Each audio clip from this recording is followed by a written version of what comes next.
समजलं पाहिजे, द्यायला पहिले समजून सांगा तुम्ही. उद्यापासून मराठी माणूस कोपऱ्यात बसला पाहिजे तुमच्या. जर ड्युटी करणं असेल तर नाही तर राहायचं नाही, डायरेक्ट नाही राहायचं, इथं चाललं जायचं तिकडे जिथून आलं तिथं वापस.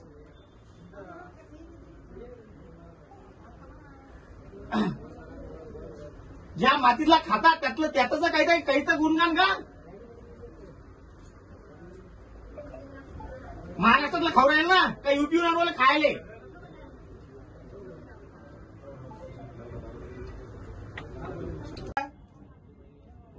साहेब नहीं ये लेकिन आदेश मराठी तर पहिलं मराठी महाराष्ट्रात राहतो की ना आपण, महाराष्ट्राचं खातो की ना आपण. लेकिन महाराष्ट्र किसी को अरे भाऊ तुझे मी काय सांगू राहिलो, तुला समजते का मराठी भाषा आहे?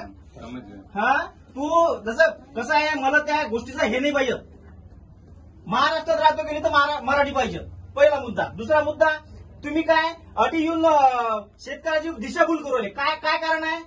कुठल्या अधिकारी मला हे पाहिजेत किंवा 5 वर्ष झाले साहेब, 5 वर्ष झाले खामगाव तालुक्याची आणीवारी आहे 50 पैशापेक्षा कमी आहे.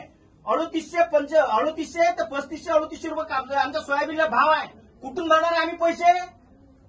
जे शेतकऱ्याला सरकार गव्हर्नमेंट जे अनुदान देते ते तुम्ही काढून लाज वाटायला पाहिजे तुम्हाला. ज्याच्या खाताना, ज्या शेतकऱ्याच्या खाताना लाज वाटतं, शेण खाता का? 24 तारखेला आम्ही बँक ऑफ बडोदा येथे शेतकऱ्याला मिळणारं अनुदान हे कर्ज खात्यात जमा न करण्यासाठी निवेदन दिलं होतं. परंतु बँकांची मुजुरी अशी आहे किंवा शेतकऱ्यांना जे घरकुलाचे चेक आहेत, पीएम किसानचे पैसे आहेत आणि लाडक्या बहिणीचे पैसे आहेत, हे सरळ शेतकऱ्यांना विचारता हे कर्ज खात्यात जमा करण्याचा प्रयत्न चालू असतो.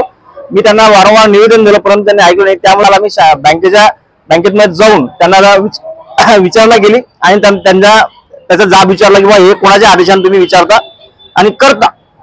खरं तर असं करायला नाही पाहिजे.